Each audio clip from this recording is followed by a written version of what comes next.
चलिए जी, नमस्कार सबको। फिर से एक बार फिर से आपका स्वागत है तैयारी करो स्पेशल्स में। और आज की जो ये स्पेशल वीडियो है, ये होने वाली है वीडियो नंबर 2।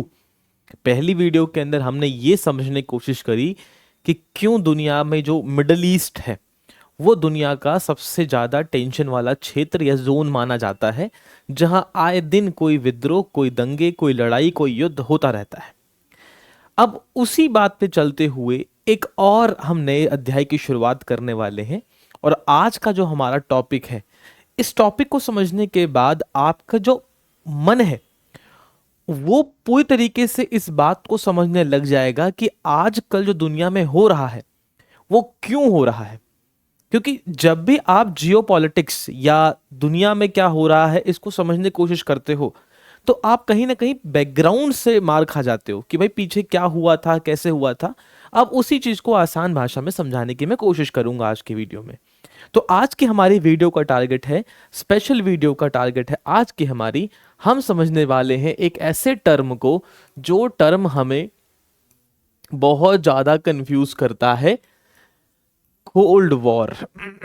अगर एक बार आपने इस कोल्ड वॉर की कहानी को समझ लिया तो उसके बाद आने वाले जितने भी जियोपॉलिटिकल मूव्स होंगे दुनिया में वो सारे आपके लिए काफी आसान होने वाले हैं। खैर, ये क्या है कोल्ड वॉर, शुरुआत कैसे हुई, कौन कौन लड़ रहा था और इसके क्या परिणाम हुए, पहले इसको समझते हैं। देखिए, इस पूरी वीडियो का जो एक आपको निचोड़ बता दूं मैं शुरू में, मैं ज्यादा तथ्यों के अंदर नहीं जाऊंगा।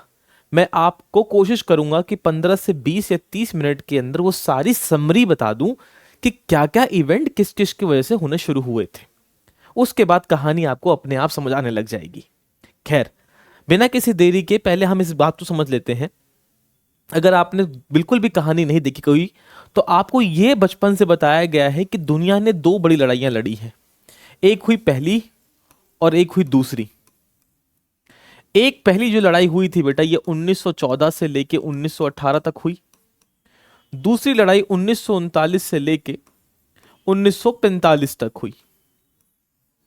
इन दोनों युद्धों के परिणाम ऐसे निकले कि इस युद्ध के बाद, मतलब बेसिकली इस युद्ध में जो लड़ रहे थे उनमें एक तरफ था ब्रिटेन, एक तरफ था फ्रांस, एक तरफ था रशिया और उसके साथ था इटली। अंत में आया इनके साथ यूएसए। इनके अपोनेंट में जो लड़ रहे थे दुश्मन में, वो थे ऑटोमन, जर्मनी और ऑस्ट्रिया। ये तीन बड़े देश, इनके साथ बुल्गारिया भी मान लो, लेकिन ये तीन बड़े प्रमुख देश। इस युद्ध में इस वाले खेमे की जीत हुई और इस वाले खेमे की हार हुई। दूसरा विश्व युद्ध हुआ।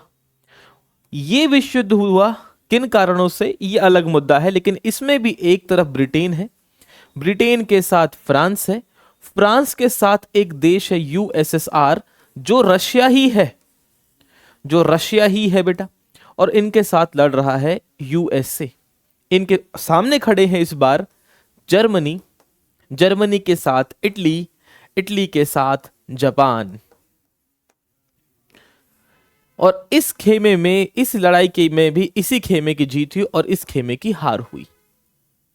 ये दो बातें मैं आपको समझा इसलिए रहा हूं क्योंकि इन दोनों ही घटनाओं के बाद, इन दोनों ही घटनाओं के बाद, इसके और इसके दोनों घटनाओं के बाद एक तीसरे घटना की शुरुआत हुई, या एक तीसरी घटना का बीज बोया जा रहा था। दुनिया इस बात से अनजान थी उस समय कि एक ऐसी लड़ाई शुरू होने वाली है जिसमें कोई हथियार नहीं चलेंगे, लेकिन ये लड़ाई एक ऐसे रूपरेखा को तैयार कर देगी जो दुनिया अगले हजारों सालों तक याद रखने वाली है। वो लड़ाई थी बेटा आपकी कोल्ड वॉर। उसी को हम कहते हैं शीत युद्ध, हिंदी में, इंग्लिश में कोल्ड वॉर। ये कहानी 1945 से लेके 1947 के बीच में शुरू की गई और इस कहानी का अंत 1990 से 1991 में हुआ। इसका मतलब मैं कह रहा हूं कि ये कहानी, ये युद्ध दुनिया में सबसे लंबे समय तक लड़े जाने वाले युद्धों में से एक बना। और कमाल की बात है, एक ऐसा युद्ध था जिसमें कोई भी हथियार साक्ष्य तौर पे चलाए ही नहीं गए, किसी हथियार का इस्तेमाल ही नहीं हुआ। इसलिए इस युद्ध को हमने कोल्ड वॉर कहा, शीत युद्ध, विचारों की लड़ाई, द फाइट ऑफ आइडियोलॉजीज।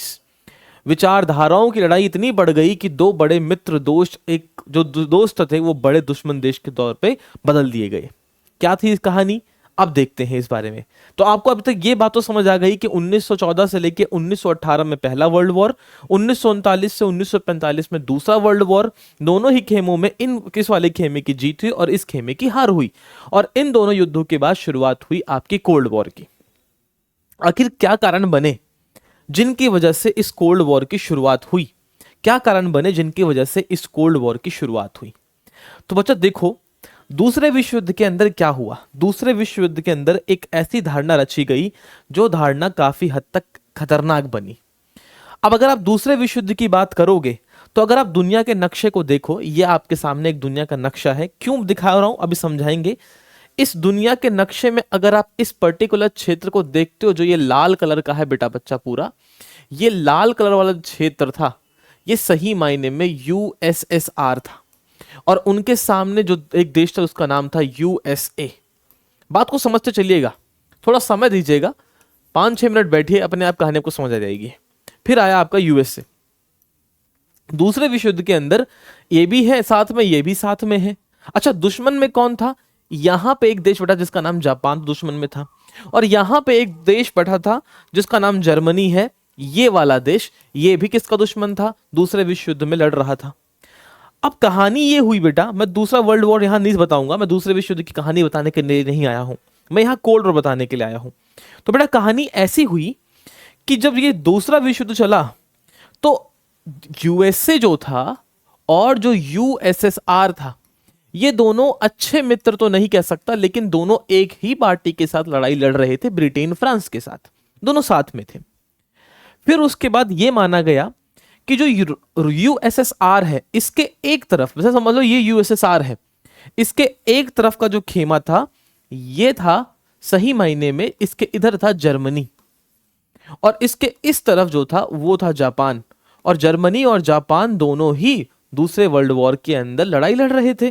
किसके साथ? यूएसएसआर के साथ, यूएसए के साथ, ब्रिटेन के साथ और फ्रांस के साथ। अब ये माना जाता है कि जब दूसरा विश्व युद्ध चल रहा था तो उस समय हथियारों का सबसे बड़ा जो सप्लायर था दुनिया में, वो कौन था बेटा? आपका यूएसए। और ये कहा जाता है कि जब रूस ने यूएसए से हथियारों की मांग के लिए दरखास्त करी तो रूस ने इनकी, मतलब यूएसए ने इनकी मदद तो करी, लेकिन उस स्तर पे मदद नहीं करी जिस स्तर पे उनको मदद करनी चाहिए थी, जिससे रूस थोड़ा सा नाराज तो हुआ कि ठीक है भाई, हम जिस मदद मांग रहे हैं आपसे, आपने हमारी मदद नहीं करी। रूस थोड़ा नाराज हो गया, लेकिन उस पे सोने पे सुहागा बेटा। समझते हो क्या हुआ कि 1945 तक आते आते रूस ने अपने आप को बचाने की पूरी कोशिश करी और उसने बचा भी लिया। रूस ने क्या किया बेटा? जर्मनी पे आक्रमण करना शुरू कर दिया। रूस ने क्या किया? जर्मनी पे आक्रमण करना शुरू कर दिया, क्योंकि रूस दो तरफ से जो लड़ रहा था, एक जापान से और एक जर्मनी से। उसके पूर्वी तरफ से जापान का आक्रमण और पश्चिमी तरफ से रूस जर्मनी का आक्रमण हो रहा था। तो रूस ने अपनी रेड आर्मी को तैयार किया। ध्यान समझना बेटा, रूस ने अपनी लाल सेना को तैयार किया, रेड आर्मी को तैयार किया, और रेड आर्मी को बोला कि तुम लोग जर्मनी पे कूंज करना शुरू करो।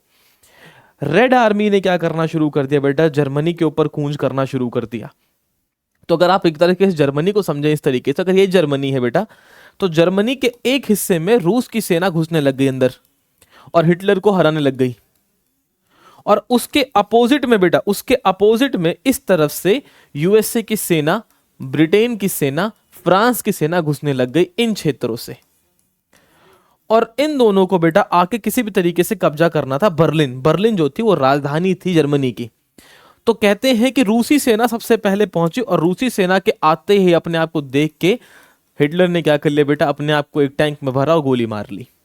अब समस्या क्या हो गई कि ये जो जर्मनी था, इस जर्मनी के आधे हिस्से पे बेटा रूस का कंट्रोल, यूएसएसआर की सेना का कंट्रोल हो गया, और आधे हिस्सों पे कंट्रोल हो गया यूएसए की सेना का।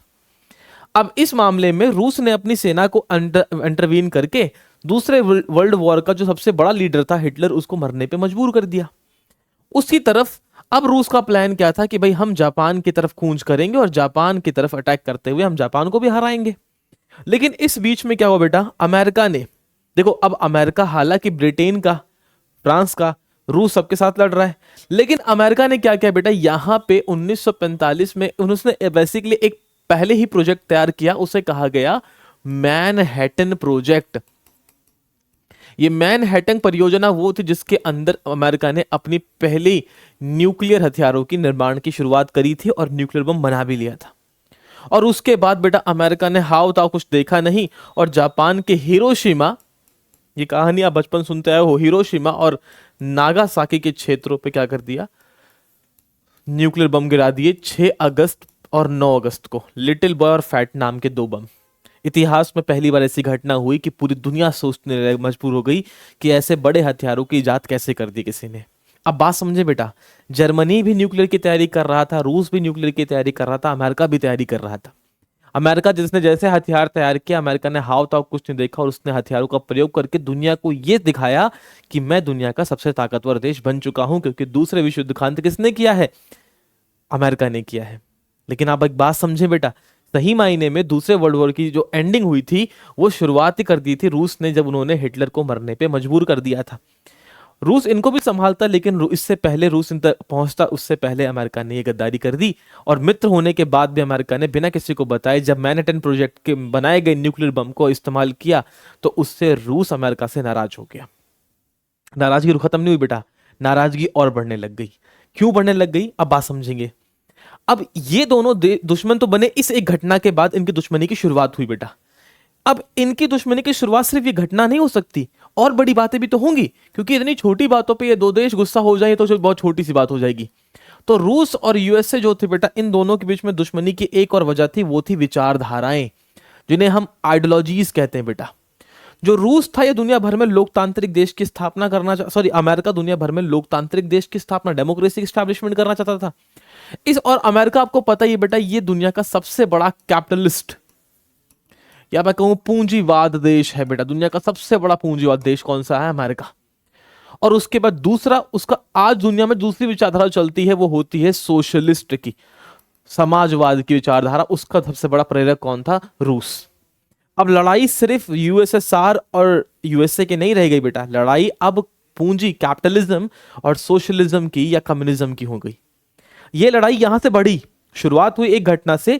अब विचार दोनों नेताओं के अलग थे, अब 2 देशों के अलग विचारधाराओं की वजह से दोनों के बीच में मतभेद बढ़ना शुरू हो गए।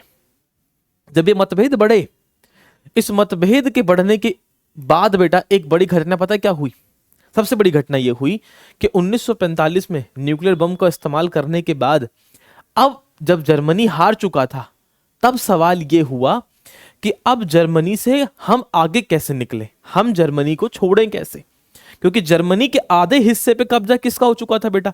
अगर आप इस क्षेत्र को देखेंगे तो ये ईस्ट जर्मनी जो पोलैंड है, ये चेक रिपब्लिक वगैरह का जो क्षेत्र आप सुनते हो कभी कभी न्यूज के अंदर, तो जो ये वाले क्षेत्र है बच्चा, इन वाले क्षेत्रों पे कब्जा हो गया यूएसएसआर का। ये रूस के क्षेत्र बन गए बेटा, ये वाले रूस के क्षेत्र बन गए।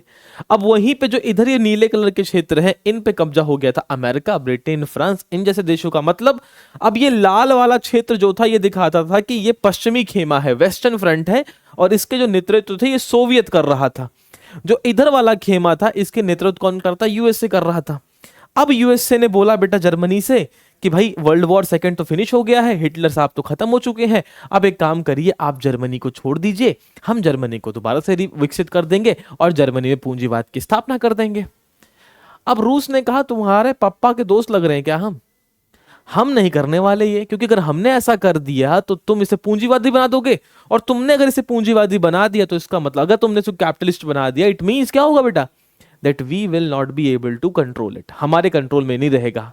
तो यूएसएसआर ने कहा एक काम करिए, जर्मनी से आप निकलिए, जर्मनी से आप निकल जाइए, जर्मनी को हम साम्यवादी समाजवादी देश बना देंगे। अब सही करो क्या हो रही बातें, the America start saying that you shall go from the Germany because we want to make it democratic republic, while USSR starts saying that no, we will stay in Germany, you go from Germany, we will make it communist. In this USA and USSR become more enemy. इसी हालात में बेटा USA और रूस जो थे ये दोनों के दुश्मन बने। अब पहले जर्मनी से निकले कौन, जो पहले निकलेगा जो पहले निकलेगा वो कमजोर माना जाएगा। अब दोनों ही बेटा इस बात पे अड़ गए कि हम जर्मनी से नहीं निकलने वाले। अब इनकी ये अड़ इतनी बढ़ गई बेटा, ये इनकी जो अड़ थी ये इतनी बढ़ गई कि रूस ने, सोवियत ने एक काम कर दिया, और ये काम एक ऐसा हुआ बेटा जिसने घटना, पूरी दुनिया जो थी उससे दहक गई थी। अब बेटा क्या था, बात समझेंगे। जो जर्मनी था, जर्मनी की जो कैपिटल थी वो थी बर्लिन। जर्मनी की जो कैपिटल थी वो थी बर्लिन। और जो बर्लिन था बेटा, वो इंटरेस्टिंग, अगर आप देखोगे जो जर्मनी की कैपिटल थी बर्लिन, तो जो बर्लिन था, इस बर्लिन के जो आधा हिस्सा था, जैसे पूरा बर्लिन देख रहे हैं बेटा, इस बर्लिन के अंदर आधे हिस्से पे अगर आप देखो सही मायने में तो सोवियत का कंट्रोल है, और आधे हिस्से पे कंट्रोल था अमेरिका, ब्रिटिश और फ्रांस के लोगों का। ये हालात किसके हैं? जर्मनी की एक राजधानी बर्लिन के।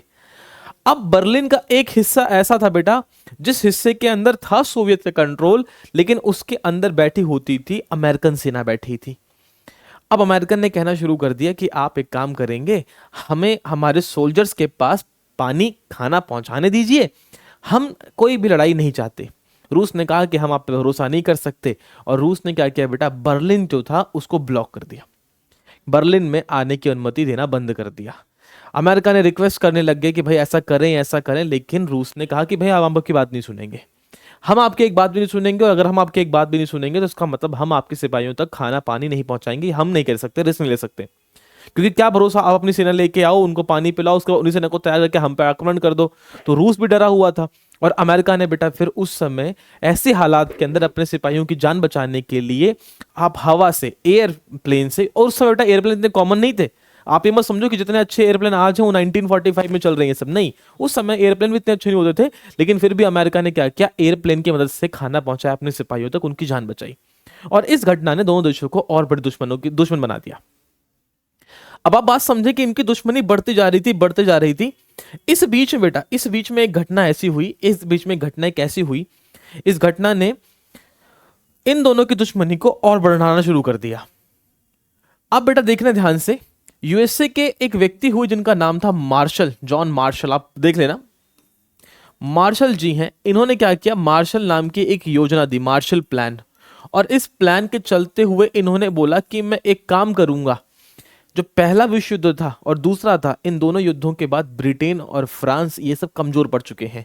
अब अमेरिका फंड करेगा ताकि किसी भी तरीके से जो यूरोप है ये क्या हो जाए बेटा, ताकतवर हो जाए। बात समझना क्या कर रहे हैं, अमेरिकन राष्ट्रपति ये चाहते हैं कि हम पैसा देंगे, किसको, यूरोप को देंगे, ताकि यूरोप जो हो वो ताकतवर हो जाए।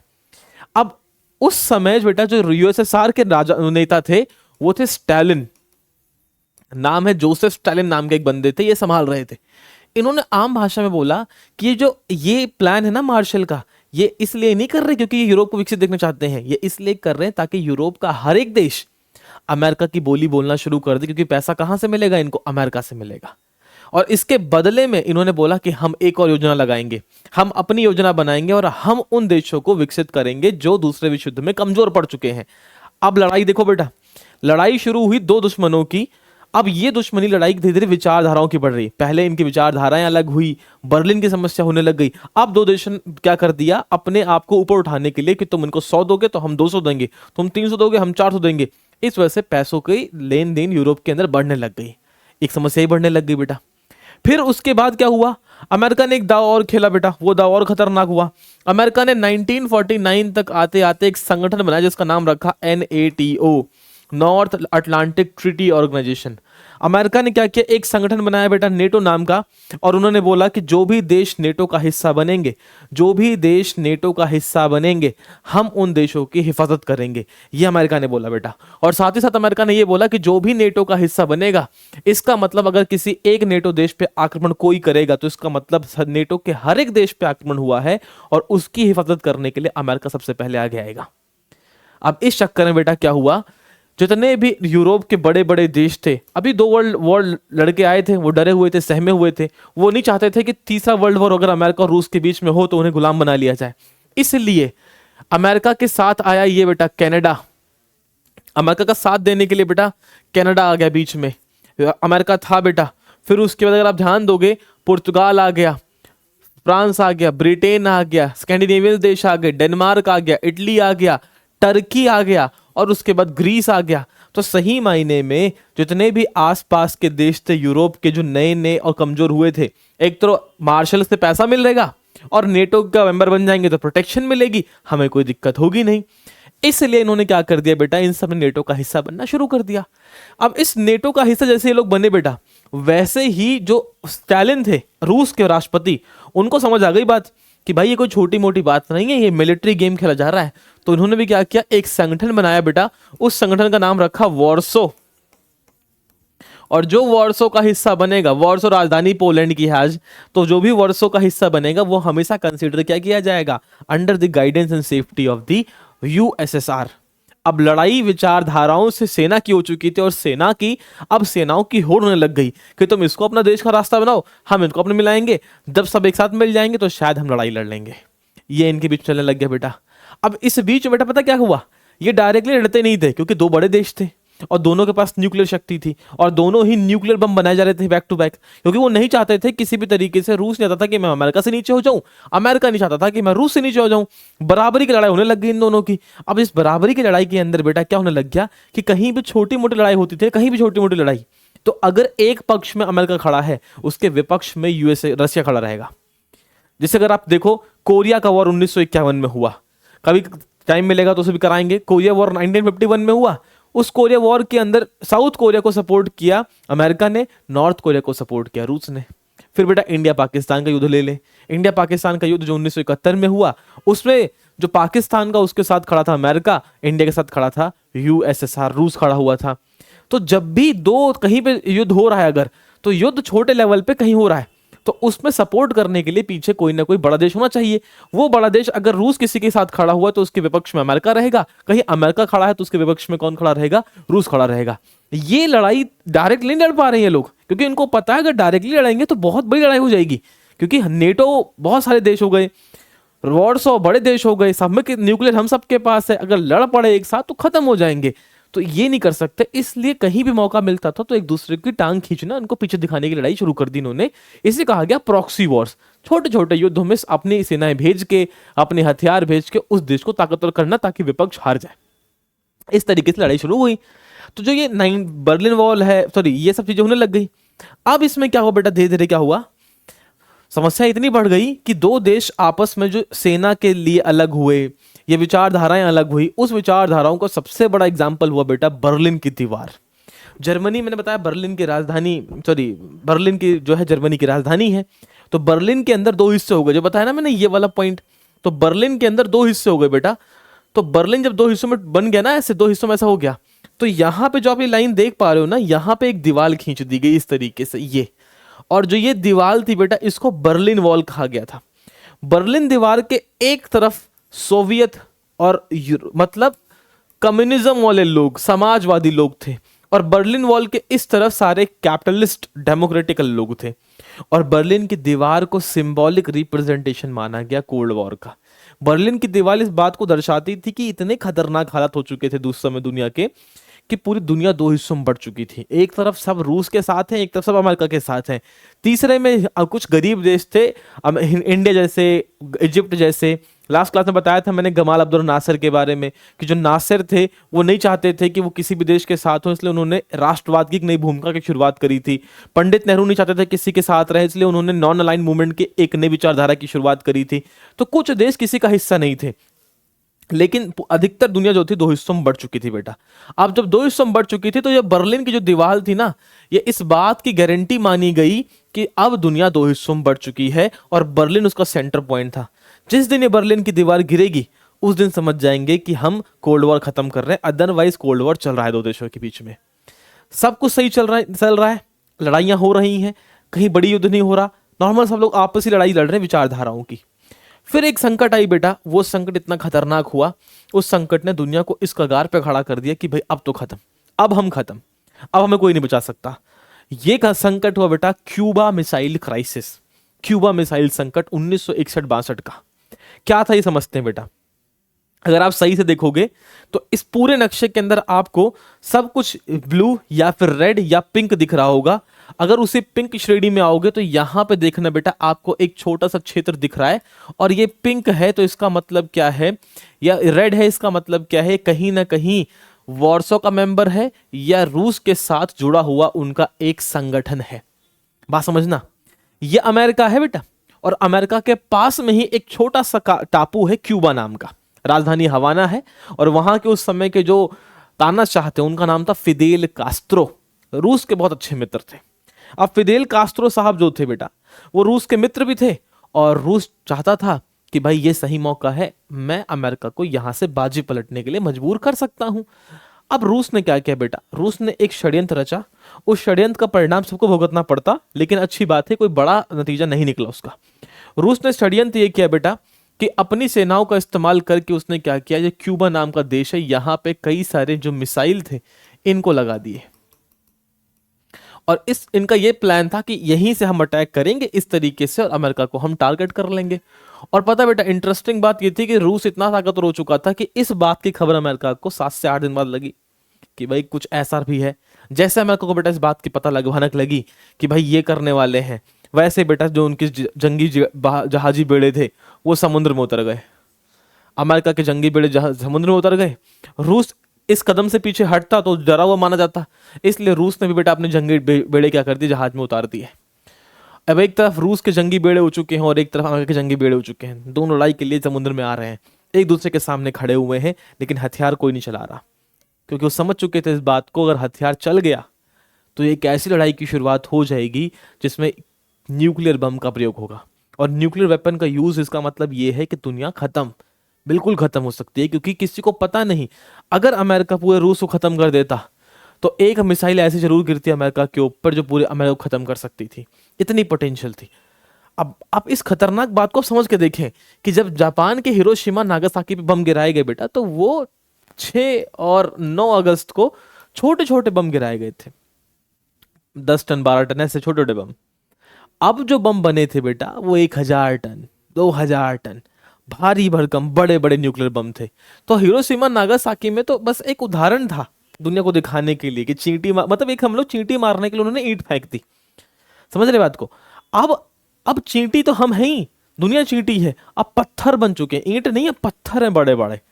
अब उनको पता था कि गलती से किसी एक ने भी हथियार चला दिया तो पत्थरों की बारिश होगी और ये पत्थर दुनिया खत्म कर देंगे। दोनों देश लड़ना नहीं चाहते थे बेटा किसी भी तरीके से, वो चाहते थे किसी भी तरीके से मध्यस्थ हो जाए, मीडिएशन हो जाए, ताकि दुनिया जो है वो शांति की तरफ बढ़ जाए। और यही हुआ बेटा। अच्छी बात हुई कि 1962 के बाद दोनों देशों ने क्या कर लिया, डिसाइड कर लिया कि अब हम युद्ध नहीं करेंगे, हम लड़ेंगे, विचारधाराओं की लड़ाई रहेगी, लेकिन डायरेक्टिव वॉर इन्होंने कहा कि हम पीछे कर लेंगे। दोनों देशों के राजाओं के बीच में या राष्ट्रपतियों के बीच में बेटा एक संचार माध्यम बैठा दिया गया, ताकि कोई भी मिसअंडरस्टैंडिंग से कोई गलती से मिसाइल ना फायर कर दे। इसको चलते हुए बेटा आगे बढ़ना शुरू किया गया। जब ये धीरे धीरे आगे बढ़ना शुरू हुआ तो इस बीच में बेटा अब जो रूस था ना, रूस में राष्ट्रपति बदले। हालांकि 1955 में जो जोसेफ स्टालिन नाम के बंदे थे ना बच्चा, उनकी मौत हो गई। जैसे स्टालिन की मौत हुई तो वहां पे एक नए राष्ट्रपति आए बेटा, उनका नाम हुआ निकिता खुश्चरेव नाम के बंदे आए थे। इन्हीं खुश्चरेव के नेतृत्व में अब रूस की सरकार थी, इन्हीं के नेतृत्व में रूस की सरकार थी। अब खुश्चरेव ने क्या करना शुरू कर दिया बेटा, अमेरिका को पीछे दिखाने के लिए इन्होंने पता क्या किया, जो सोवियत है, सोवियत के सारे पैसे, जितने भी सारे पैसे थे, उन सारे पैसों का इस्तेमाल करके हथियार बनाना शुरू कर दिया। और इन्होंने मीडिया कंट्रोल कर लिया रूस का मीडिया कंट्रोल करने के बाद ये सिर्फ रूस के लोग वही दिखाते थे जो ये चाहते थे, और हर दिन आए दिन ये खबर पहुंचाते थे कि रूस ने अमेरिका के साथ ये कर दिया, रूस ने ये कर दिया, रूस ने अपने अपमान का बदला लिया, और रूस नहीं सोवियत था, सोवियत ने ये कर दिया, वो कर दिया, ऐसा कर दिया, वैसा कर दिया। ऐसा दिखाने के बाद सोवियत की जो वो थी प्रशंसा, वो बढ़ गई पूरी सोवियत के अंदर, और सोवियत का हर एक प्राणी खुश था कि हम कुछ तो कर रहे हैं, दुनिया, हम अपने राष्ट्रवाद के लिए कुछ तो कर रहे हैं। लेकिन वहीं खुश्चरेव क्या कर रहे थे बेटा, पूरे इकोनॉमिकल रिसोर्स का प्रयोग कर रहे थे सिर्फ हथियार बनाने के लिए। और इसमें एक समस्या हुई बेटा, जब सारे पैसे का प्रयोग हथियार बनाने के लिए करना शुरू कर दिया रूस ने, निकिता खुश्चरेव ने, उससे रूस की जो इकोनॉमी थी वो कमजोर पड़ गई, अर्थव्यवस्था डगमगा गई। जब अर्थव्यवस्था डगमगाई और खुश्चरेव की मृत्यु हुई, खुश्चरेव की मृत्यु के बाद ब्रेजनेव नाम के बंदे ने राष्ट्रपति की गद्दी संभाली बेटा, ब्रेजनेव ने गद्दी संभाली। तो ब्रेजनेव ने भी इसी रास्ते के पे आगे बढ़े, लेकिन वो इकोनॉमी को सुधार नहीं पाए। और 1985 तक आते आते 1985 तक आते आते मिखाइल गोर्बचेव नाम के एक व्यक्ति जो थे वो क्या बने, रूस के राष्ट्रपति बने। और रूस के राष्ट्रपति बनने के बाद उनको इस बात की समझ हो चुकी थी कि खुश्चरेव और ब्रेजनेव की गलतियों की वजह से रूस की पूरी इकोनॉमी जो थी वो खत्म हो चुकी थी। और रूस में हर बड़ी संस्था का मालिक सरकार हुआ करती थी। तो जो मिखाइल गोर्बाचेव नाम के बंदे थे बेटा, उन्होंने क्या कर दिया, दो तीन रूसी शब्दों का प्रयोग किया, पेरिस्ट्रोइका, ग्लासनो, सतानारा। इसका मतलब ये था कि अब ये चाहते थे कि हम अपने देश को लिबरलाइज करें, उदारी की तरफ ले जाएं, उदारकरण कर दें। अब हम पूंजीवादी कैपिटलिज्म को देश में आने दें। जैसे ही कैपिटलिज्म देश में आएगा, वह समझ जाना कि कम्युनिज्म कहीं ना कहीं हारा है। और कैपिटलिज्म किसका था? यूएसए का। रूस कहीं ना कहीं कमजोर हो रहा है। और सही बात नहीं, रूस धीरे धीरे अंदर से खोखला होता जा रहा था, करप्शन बढ़ चुका था, पैसे नहीं थे, बस दिखावा ही रह गया था। और जब इस दिखावे की दीवार टूटी, तो उसके बाद जनता ने भी अपने आक्रोश को दिखाना शुरू कर दिया। इस चक्कर में इकोनॉमी को संभालने के लिए गोर्बाचेव ने सुधार करना शुरू कर दिया। गोर्बाचेव के मन में एक ख्याल आया कि मैं सारी सरकारी संस्थाओं को बेच देता हूं, जो बेचने के बाद पैसा मिलेगा उस पैसे से इकोनॉमी चलाऊंगा। गोर्बाचेव ने अच्छा सोचा, लेकिन जब इन्होंने पैसा सरकारी संस्थाओं को बेचना शुरू किया बेटा, तो उससे इतना पैसा इनको मिला नहीं। और जब पैसा मिला नहीं, तो इनकी इकोनॉमी एक तरीके से पूरी तरीके से कमजोर हो गई। तो जो बड़े बड़े देश रूस का हिस्सा थे, जैसे पोलैंड हो गया, पोलैंड सोवियत का हिस्सा था बेटा, हंगरी सोवियत का हिस्सा था, रोमानिया, बुल्गारिया, ये जितने भी ये हैं सोवियत के हिस्से थे, बाल्कन वगैरह, इन सबको गोर्बाचेव ने एक सलाह दिया कि अगर आपको सोवियत के साथ रहना है तो आप रह सकते हैं, अगर सोवियत का साथ छोड़ना है तो आप छोड़ सकते हैं। अब कोई भी बड़ा देश बेटा किसी कमजोर के साथ नहीं रहना चाहेगा। इस तरीके से पोलैंड, चेक रिपब्लिक है, हंगरी है, रोमेनिया है, बुल्गारिया है, रोमेनिया है, यूक्रेन है, ये सब तभी बने थे बेटा। इन सब ने क्या किया था, बेलारूस वगैरह, ये सब तभी बने थे बेटा। इन सब ने क्या किया, सोवियत का साथ छोड़ दिया। और जैसे सोवियत का साथ छोड़ा, तो इसका मतलब धीरे धीरे जर्मनी से भी सोवियत क्या चला गया बेटा, पीछे चला गया। और जैसे सोवियत गया पीछे बेटा, तो लोग नाराज तो थे ही। और तो जो ये सिंबॉलिक रिप्रेजेंटेशन थी ना, ये बर्लिन की दीवार, ये बर्लिन की दीवार 1989 के पास आते आते लोगों ने गुस्से में गिरा दी। और जैसे बर्लिन की दीवार गिराई गई, वैसे ये रिप्रेजेंट कर दिया गया कि भाई अब रूस जो है, वो यूएसएसआर जो है खत्म हो चुका है, और उसको खत्म करके एक नए देश का निर्माण हो चुका था। वो था आपका आधुनिक रशिया। ये था आपका मॉडर्न डे का रशिया। 1991 के बाद दुनिया का इकलौता ताकतवर देश जो था, वो बन चुका था अब यूएसए, क्योंकि जो उनका प्राइमरी एनिमी था यूएसएसआर, वो अब खत्म हो चुका था। अब इस बीच में बेटा यूएसएसआर ने और अमेरिका ने जब क्यूबा मिसाइल संकट को समझा सही मायने में, तो उनको ये बात समझ आ गई कि न्यूक्लियर बम कितने खतरनाक हो सकते हैं। इसलिए उन दो देशों ने डिसाइड किया कि अब दुनिया में कोई बड़ा न्यूक्लियर हथियार तैयार नहीं करेगा। इन्होंने नॉन प्लोरीफेलर ट्रीटी, एनपीटी जैसी ट्रीटी करी, इन्होंने सॉल्ट ट्रीटी करी, इन्होंने सॉल्ट वन ट्रीटी करी, इन्होंने एनपीटी ट्रीटी करी। मतलब इन्होंने कई सारी संधियां करके दुनिया को यह बताने की कोशिश करी कि अब आपको ना तो न्यूक्लियर के परीक्षण अंतरिक्ष में करने, स्पेस में, ना तो एयर में करना है, ना या वाटर में, ना तो ग्राउंड में। ये दुनिया को न्यूक्लियर बम बनाने से रोकना चाहते थे। खुद के पास तो हो चुके थे, दुनिया को रोकना चाहते थे। लेकिन दुनिया में कई देश, जैसे इंडिया ने इनकी बात नहीं मानी थी, तो इंडिया पर अमेरिका ने संख्या लगाना शुरू कर दिया था। वो अलग अपनी कहानी को देखेंगे किसी दिन। लेकिन ये चीजें हुई। अब 1991 में जब अमेरिका एक तरीके से देखता है कि यूएसएसआर खत्म हो गया, रूस खत्म हो गया, तो जैसे यूएसएसआर का अंत हुआ, वैसे ही ये जो बर्लिन दीवार है, ये गिर गई। और बर्लिन दीवार का गिरना यह माना गया कि जितने भी ये छोटे मोटे देश थे, जिससे लुथियाना था, ठीक है बेटा, यूक्रेन था, जॉर्जिया था, आर्मेनिया था, मोल्डोवा था, अजरबैजान था, तुर्की था, ठीक है, किर्गिस्तान था, एस्टोनिया था, लातविया था, जितने भी ये देश आप सुनते हो आज के समय में, ये सारे देश जो थे, जैसे ही यूएसएसआर गिरा बेटा, वैसे देखोगे ये सब जो है ना, बोट के साथ अपनी जान बचा के बाहर निकल रहे थे। तो बड़े जहाज यूएसएसआर में थे, लेकिन ये सब निकल गए। तो अब यूएसएसआर गिरा, तो यूरोप के अंदर और नए देशों का जन्म हुआ। और उसके बाद जैसे ये बर्लिन की दीवार टूटी, उससे ये निकला कि भाई अब दुनिया में शांति बनी रहेगी। और ये हुआ कि अब रूस जो है वो पूरी तरीके से खत्म हो चुका था। मतलब यूएसएसआर बोल रहा हूं, वो खत्म हो चुका था। अब जो ये यूएसएसआर खत्म हुआ, तो जो उसने बनाया वर्ड्स, तो ये भी खत्म हो गया।